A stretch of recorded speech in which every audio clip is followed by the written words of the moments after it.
If anybody would like to see the long-term effect of acid etching, for those that still go to the side of the road car washes, this is the sort of finish that you're going to end up with.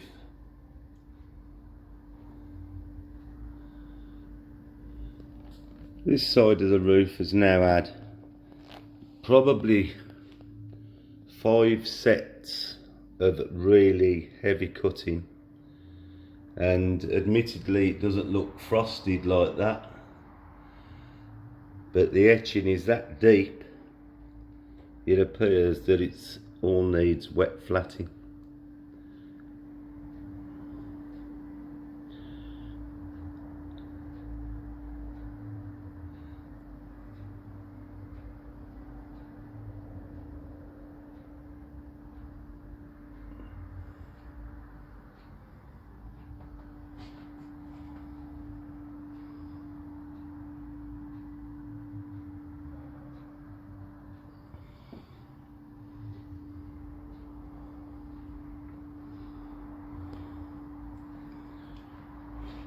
So remember, every time you give them a fiver, it's creating 50 quid's worth of damage every single time you go.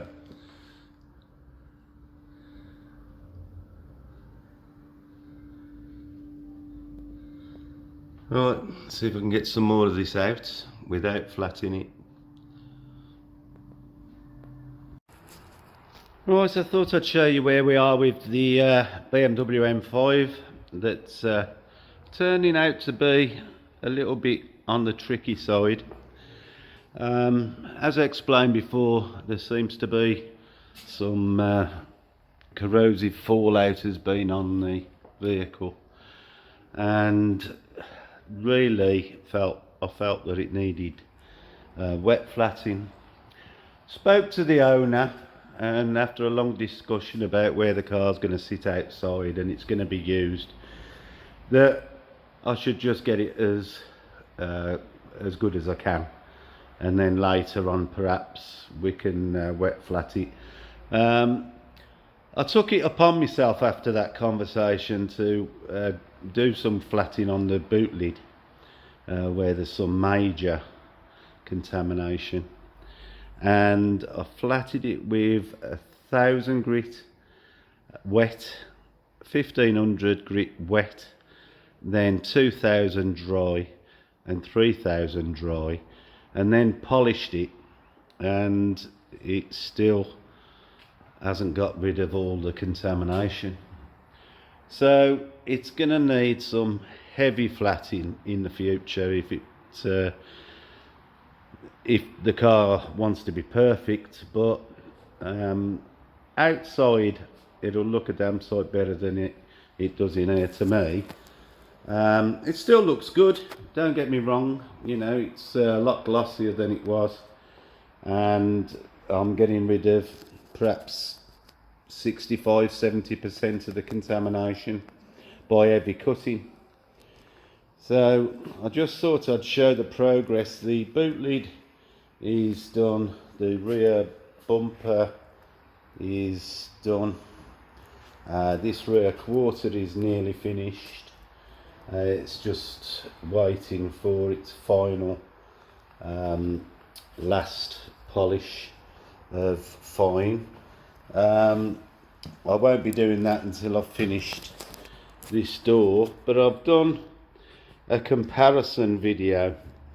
I've just done 2 cuts on the initial cutting the defects and scratches out of the door, and I've used the Presta wool black with heavy cut, and I've used a very firm white with heavy cut, and that's on a rotary and that's on an orbital. No, sorry, they're both on rotaries. And the third stage will be done with Maguire's microfiber on the orbital, and then I'll finish off on a rotary with a fine pad. But this is the after 2 cuts. You can still see there's marks in this side, but a lot of them are from the wool. But as I move it across, I'm sure you can see the difference that it's starting to make.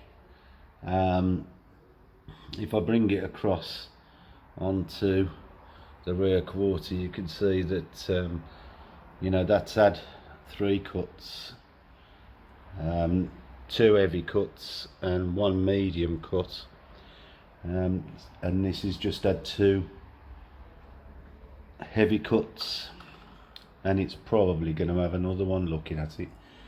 But I just thought I'd show where we're up to. It slowed the job down, not that I'm in any rush. We'd only be sitting at home on lockdown, so I'm quite happy to sit here for as long as it takes to put it right. It's probably added 3 days to the job with the more cutting that I'm trying to do to get these defects out. But like I say, there's no rush, the owner's in no rush, so I'm just going to keep chipping away at it, and I'm sure when it goes outside it still look $1 million. I'm in no way you know, going to rush the job just because it's got defects that I can't remove. You know, I'm still going to try and remove as many as possible and make the car look as good as possible. So there we have it. Just thought I'd share this with you, so you know where we're up to. So I'll see you when I've got a bit more of the work completed, so that you can see the difference. Thanks for watching, and I'll see you on the next one.